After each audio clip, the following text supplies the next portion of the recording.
Bienvenue à bord du vaisseau Hypersensas. Bonjour à toutes et à tous et bienvenue dans votre épisode hebdomadaire du Défaussé. Le Défaussé, c'est une émission qui va vous parler de jeux de société et bien sûr, pour ce faire, je suis accompagné de la merveilleuse Alex. Bonjour à tous et à toutes.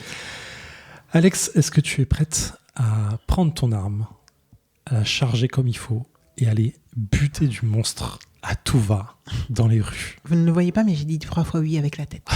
Et ben voilà, on va jouer à Cthulhu Death Medaille.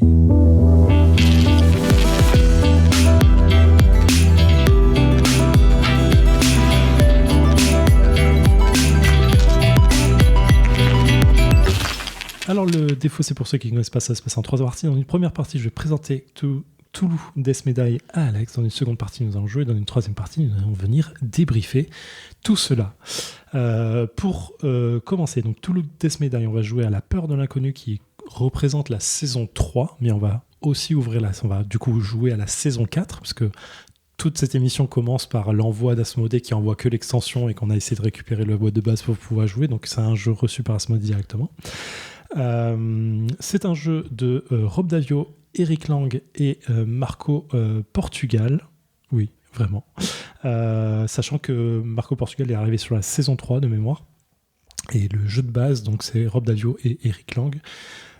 C'est un jeu édité par Common aux États-Unis, Guillotine Games, pour 1 à 5 joueurs, 14 ans et plus, et des parties, alors ils disent 90, 120 minutes, moi j'ai rarement fait plus d'1 heure de partie, vraiment je suis à 59 minutes en moyenne, au max de ça. Cthulhu Death Medaille, c'est un zombicide-like, je veux le dire comme ça. Okay. C'est un jeu coopératif dans lequel il va avoir un plan qui va se dessiner devant nous avec des rues, avec des tuiles qu'on va mettre et tout, suivant le scénario qu'on va jouer. On va avoir nos investigateurs, et on va mettre des monstres un peu partout sur la truc, on va suivre un scénario, on va devoir résoudre le scénario et buter le grand ancien qui apparaîtra à la fin du scénario pour pouvoir gagner la partie. C'est assez simple en termes de jeu, on va avoir notre fiche de personnage. La fiche de personnage se compose grosso modo en 3 parties. Une première partie qui représente ses capacités. Il y a 3 capacités pour chaque personnage qui vont capacité de corps à corps, de tir, de furtivité, d'agilité, ça dépend des personnages. Il y a beaucoup de capacités différentes, mais voilà, ça dépend des mélanges. Commun à tous, il y aura les points de vie, les points de stress. Les points de vie, ça parle de soi-même, c'est quand on a 0 points de vie, on meurt. On a 5 points de vie max. Et les points de stress, on en a 4, ça permet de faire des relances de dés. Quand tout le monde meurt ou quand un personnage meurt, c'est game over? Alors game over quand tout le monde est mort. Ah. Ouais. Donc un personnage peut mourir. Sur les derniers tours, en général, il peut se produire qu'un des deux meurt en forme de sacrifice, on va dire, et que le dernier finisse quand même le scénario, c'est quand même gagné. Et on va avoir le plus important, ce qui est les points de santé mentale. Très culte, un peu à Cthulhu. Ouais. Sauf que cette fois, il y a un truc assez intéressant dans le jeu, c'est que les points de santé mentale, c'est pas extrêmement négatif, c'est même plutôt positif d'en perdre. En fait, plus tu vas perdre de points de santé mentale, plus tu vas débloquer tes compétences. Tu as 3 compétences de base qui peuvent évoluer 3 fois chacune. Tu vas pas toutes les évoluer dans le jeu, donc ça va changer un peu ta stratégie suivant ce que tu veux faire. Mais grosso modo, plus tu vas perdre de santé mentale, plus tu vas devenir fort et forte autour de la table et tu vas vraiment commencer à lancer des dés, faire du dégât ou développer tes capacités. Quoi. Okay. Le truc, c'est que plus tu lances de dés, plus tu as de chances de perdre de santé mentale et du coup, tu accélères aussi un peu ta fin. Donc, tu as un double effet un peu de... Il faut trouver le bon moment pour être très fort, réussir à la fin du scénario et s'arrêter avant de crever. Quoi. C'est un peu l'idée. Et bien sûr, à côté de ça, le jeu va se jouer contre nous. Le système, c'est quoi ? C'est chaque personnage autour de la table fait ses 3 actions. Ensuite, on tire une carte mythe. La carte mythe, c'est ce qui va faire avancer le jeu en termes de scénario et de monstres sur la table. On va ensuite, une fois qu'on a fait ça, on va, suivant la situation, soit les monstres attaquent parce qu'on est sur un même casque, soit les monstres sont pas là, et donc dans ce cas-là, on peut enquêter et trouver des objets, des preuves, des trucs comme ça qui font avancer le scénario positivement pour nous. Et une 4e phase qui est une phase d'entretien, nettoyage, l'invocation et tout, ça c'est assez classique. Puis le second ou la seconde joueuse continue de jouer et ainsi de suite, et on enchaîne les tours jusqu'à ce que mort s'en suive. Mort du grand ancien ou des joueurs, bien sûr. Voilà, c'est vraiment très simple. Okay. L'installation est un peu dynamique. La particularité encore de Cthulhu Death Medaille, c'est que chaque saison a 6 épisodes. Okay. Donc en fait, chaque boîte a 6 épisodes dedans et tu as en général 2 monstres à l'intérieur, 2 grands anciens. Donc en fait, tu peux mixer un peu les deux. C'est-à-dire tu peux faire les 6 épisodes avec le même grand ancien, ce qui fait que tu vas avoir des monstres un peu particuliers qui vont avoir des capacités particulières pour t'embêter, ou tu peux changer une fois de temps en temps pour pouvoir avoir croisé les trucs ou refaire complètement avec d'autres monstres. Voilà. Et toutes les boîtes peuvent se croiser, c'est-à-dire que tu peux prendre des monstres de la saison 1 pour les mettre dans la saison 4, ainsi de suite. Donc là, il y a 12 épisodes en tout. 4 saisons, 18. 6, 6, 12, 24 même. T'as pas dit 6 par saison ? Il y a 4 boîtes, 6 x 4, 24. Non, mais là, on a 2 boîtes. Là, on a 2 boîtes, donc on a 12. Oui. Ouais, c'est ça, pardon. En tout, je dis. Et je sais qu'il y a des monstres qui sont sortis en indépendant aussi, qu'on n'a pas nécessairement là. Ok. Voilà, question, doute, interrogation. Non, let's go, mais je crois comprendre pourquoi. En fait, c'est le temps est exponentiel. En fait, plus on avance dans les scénarios, plus je pense que la difficulté arrive. Et donc, peut-être. Ouais, ça dépend. Ouais, ça dépend. Bon, on pourra en débriefer un peu plus en troisième partie. Ok. Bah, écoute, allez. Allons-y. Si des ennemis se trouvent dans votre zone, gagnez le pont prieur et déplacez-vous dans la zone sans ennemis. Moi, si j'arrive à avoir 4 mecs comme ça, et toi, 4 mecs ici, et t'en as déjà 2 là, bah on sera. Pas trop mal. Ok, je dispose d'une relance quand on est attaqué. Ah bah vas-y, tu peux relancer la truc. Et quand il progresse, on invoque un cultiste dans la zone des murs à Totep. Chaque cultiste se déplace de 2 zones dans votre direction. Et nous sommes de retour dans le défaussé après 51 minutes de jeu de ce premier scénario, saison 4, épisode 1 de Cthulhu Death Medaille en compagnie d'Alex, des pirates de l'air étaient avec nous, des monstres, des bêtes lunaires et tout ça. Et qu'est-ce qui s'est passé ? Qu'est-ce qui s'est passé ? Mort dans les derniers retranchements, dans les dernières actions que je pouvais faire, mais sacrifice ultime pour défoncer la petite bête. La petite bête qui prend de la place. Voilà, et que je ne prononcerai pas le nom. Nyarlathotep. Voilà, exactement. Il a péri, mais moi aussi. Mais, voilà. Alex s'est sacrifié pour vous sauver, vous imaginez pas. Ouais, j'étais là, je suis au premier rang. Mais Sylvia sera là pour raconter à tout le monde cette histoire. C'est vrai, Rosario, c'est quoi ? C'est Rosario ? Rosario est morte, mais elle s'est sacrifiée pour nous sauver. Alors, ma chère Alex, 51 minutes de jeu, qu'est-ce qu'on pense de Cthulhu Death Medaille ? En vrai, si on est honnête, c'est pareil que, en effet, les zombicides, c'est rien que Marvel. Je ne sais plus ce qu'on avait fait là, les X-Men, Fall of the X-Men, ou je ne sais même plus le nom. C'est pareil, tu as un petit scénario, tu vas essayer d'aller poutrer assez de monstres pour pouvoir mener à bien ta mission. Là, par rapport à la dernière expérience qu'on avait eue de Marvel, il y a quand même ce truc où, sur Marvel, j'avais l'impression que ça revenait, on se prenait des vagues, etc. Là, c'est un peu plus subtil dans les vagues qu'on se prend, donc un peu moins compliqué, je trouve, et donc un peu plus appréciable. Mais ce n'est que le scénario 1 de la saison 4. Donc, possiblement, ça peut être amené à changer. On a quand même une grosse échelle... Une ampleur, tu vois, que tu vois sur le plateau.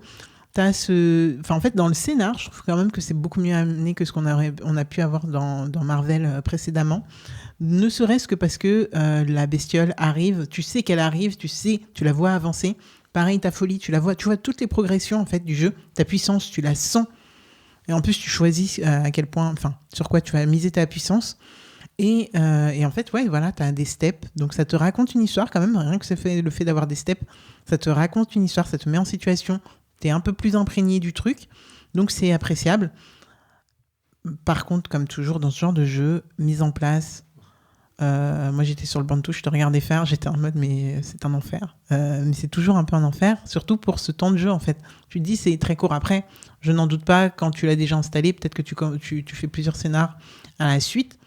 Mais ouais, trop de trucs, mais en même temps, et là j'attends d'avoir ton retour dessus, toi qui dis souvent que les figues ne servent à rien, que ça prend de la place, que ça nuit à la lecture, bon, moi je trouve que c'est un peu comme dans Arcane, pas Arcane du tout. Zombicide ? Non. Les demeures de l'épouvante, ouais. J'adore. En fait, les bestioles contribuent beaucoup mieux que des tokens. Parce que là, on a des tokens et franchement, ils ne me vendent rien du tout. Mais les statuettes avec leurs petites positions qui sont toutes à peu près différentes, etc., moi, ça me vend une vieille histoire et ça me met dans une ambiance. Et donc, ça contribue aussi à ce que je peux bien aimer dans ce jeu. Alors, est-ce que je rejouerais à Cthulhu Death Medaille ouais, pourquoi pas. Vraiment, pourquoi pas. c'est plaisant, c'est voilà. Mais c'est pareil que les demeures de l'épouvante. J'adore y jouer. Il est installé, j'ai envie d'y jouer. J'adore. Par contre, sortir le mien, c'est une purge. Je n'ai jamais sorti le mien, que j'ai pourtant soudoyé le loufoque pour le récupérer. Donc non, ça n'a aucun sens. Mais j'adore, en fait. Force est de constater que j'adore y jouer, mais c'est une purge à sortir et à installer, ça me saoule. Voilà. Donc je comprends l'intérêt. J'adore y jouer. À avoir chez moi, je sais que c'est pas la peine que j'investisse dedans. Ouais, donc voilà. Néphiriel, je sens ton enthousiasme. Ah ouais, et du coup, vas-y, raconte-nous. Alors, j'ai une histoire un peu particulière avec ce jeu. Quand il est sorti en Kickstarter au tout début, j'étais en mode oh là, les mecs, zombicide encore, ça me saoule. Franchement, c'est chiant de ouf. J'ai des potes qui l'avaient acheté, qui l'avaient backé. Et j'étais en mode oh là, jamais j'ai envie de jouer à ce jeu, c'est chiant. On a joué à Zombicide, spécial Marvel ou X-Men ici. J'avais le même avis à la base de non, c'est mort, c'est trop chiant, c'est trop lent, c'est trop mécanique. J'ai l'impression de subir plus que de m'amuser. Et il y a quelques temps, j'irai 1 an, Paul Gara me fait jouer à la saison 1. Elle l'a chez elle, on teste le jeu, et tout le monde m'en disait du bien. Tout le monde me disait vraiment, c'est vraiment trop bien, tu vas kiffer et tout. Je teste le premier scénario, je me dis, ok, c'est trop bien. Et en fait, j'adore ce jeu pour c'est ce que tu as dit, la sensation de puissance que tu as. Tu subis pas le scénario, en fait. Le scénario te met des contraintes et toi, tu rentres dedans à coups de boule, à coups de tatane, à coups de fusil, de tout ce que tu veux, et tu rentres dedans et tu dis, bah en fait, non, je vais les dérouler, les trucs. Et c'est exactement ce qui se passe. À la fin, tu lances plein de dés, t'as plus assez de dés, t'es obligé de relancer à côté. Tu comptes, tu fais 8 dégâts, allez, le totem, prends ça et tout. Et t'as beau être submergé, à la fin, on est submergé par tout le monde. Et en fait, tu peux quand même gagner. En fait, t'as quand même cette sensation de victoire qui est sur le fil. Et à chaque fois que je joue, je vais être à ma 10 ou 12e partie de jeu. À chaque fois que je joue, il y a ce truc de à un tour près. C'est à un tour près tu gagnes, à un tour près t'as perdu. Ah, et okay. C'est l'un ou l'autre. Je crois que tu disais à un tour près tu gagnes. Mais en fait, du coup... En fait, c'est au tour suivant, bah, on avait du coup beaucoup moins de chances de gagner parce que tu mourrais et potentiellement, moi, j'arrivais pas à sauver la situation. Ou... bah, tu gagnes sur le fil en fait. Et en fait, t'as toujours ce truc de t'es sur le fil. Et ça, c'est ultra agréable de ah putain, c'est la chance d'aider, c'est dommage. C'est ah, j'aurais dû faire cette action avant, mais ça marche assez bien, je trouve. Et du coup, et comme tu le disais, en fait, tout est visible. Tu vois ta puissance de jeu, tu sais où le monstre y en est, quand est-ce qu'il va arriver, où tu en es dans le scénario, en quelques coups d'œil. Je trouve que c'est dynamique, ça marche super bien. Les figurines sont ok. J'ai toujours ce truc de là je les aime parce que c'est de l'univers de Cthulhu donc ça marche, mais il y a un truc de lisibilité qui marche toujours un peu bizarrement. C'est ok, ça passe là, mais clairement la structure de jeu elle est clean, tu sais exactement ce que tu dois faire, dans quel ordre c'est fait, boum, ça enchaîne et j'ai pas l'impression de galérer autant que sur Zombicide où t'as l'impression que ok, bah, j'ai fait mon tour, mais j'ai rien fait en fait. J'ai buté un zombie, je suis censé être un X-Men de ouf, j'ai buté un zombie, trop bien. Là, dans le même tour, t'as buté 2 cultistes, t'as sauvé un mec. Tu dis, ok, c'est faisable. Parce que les pouvoirs sont beaucoup plus développés que ce qu'on a pu avoir dans Marvel. Marvel, c'était juste une échelle de puissance qui remontait, alors que là, vraiment, ton pouvoir, t'as déjà 3 axes de pouvoir que tu peux améliorer 3 fois. 3 fois chacun. 3 fois chacun. Donc déjà, tu choisis où tu vas, tu choisis où tu mets, et ça peut faire une vraie grosse différence. Ouais, tu choisis une tactique, et clairement, tu sens cette puissance monter, en fait. T'as ce truc de... Même la folie que t'as au début de jeu, qui est censée te gêner, en vrai, si tu la gères bien, elle te permet de faire des trucs supplémentaires. Donc ouais, t'as cet aspect un peu fort du jeu de générosité, je trouve, qui est assez agréable.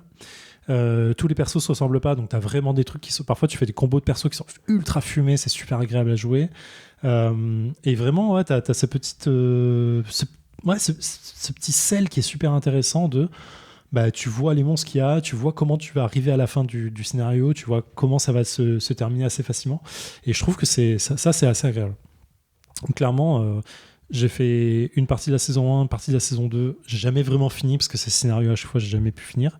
Là je suis à la moitié de la saison 3 et clairement je vais la terminer, et là la saison 4 c'est Nyarlathotep, c'est un des dieux que j'aime le plus dans Cthulhu, donc c'est plutôt cool.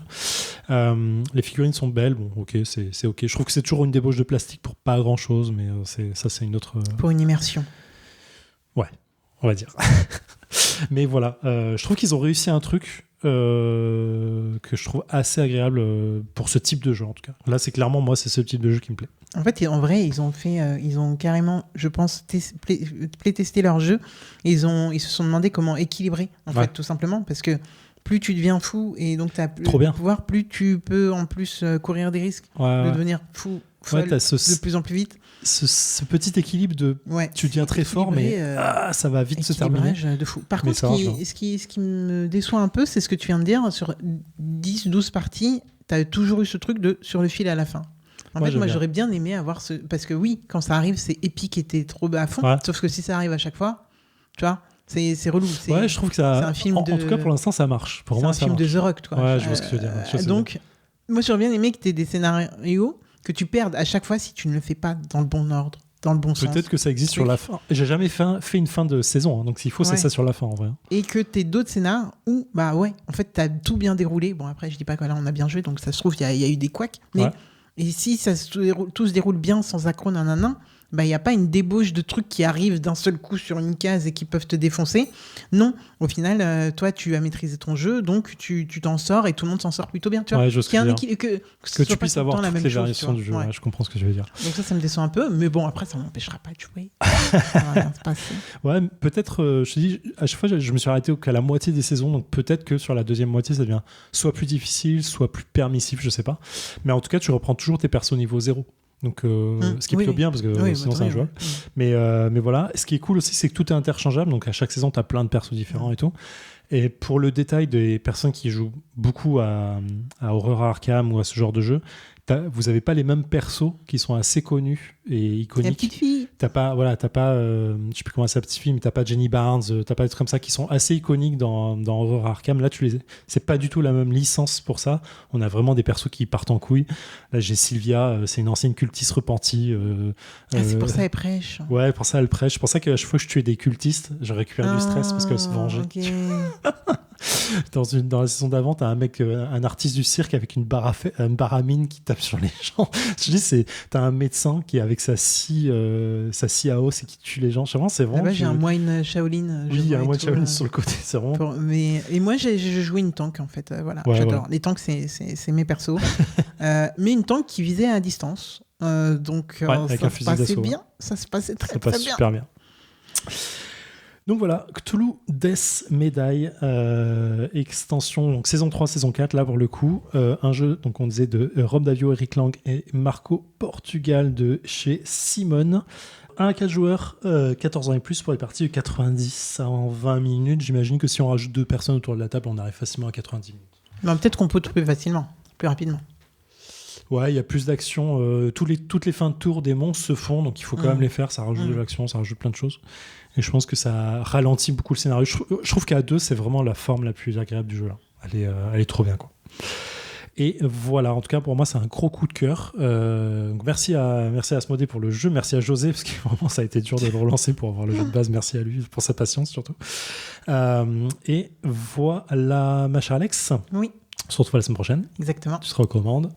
Présente. Et voilà. D'ici là, prenez soin de vous. Et ciao. Fin de transmission.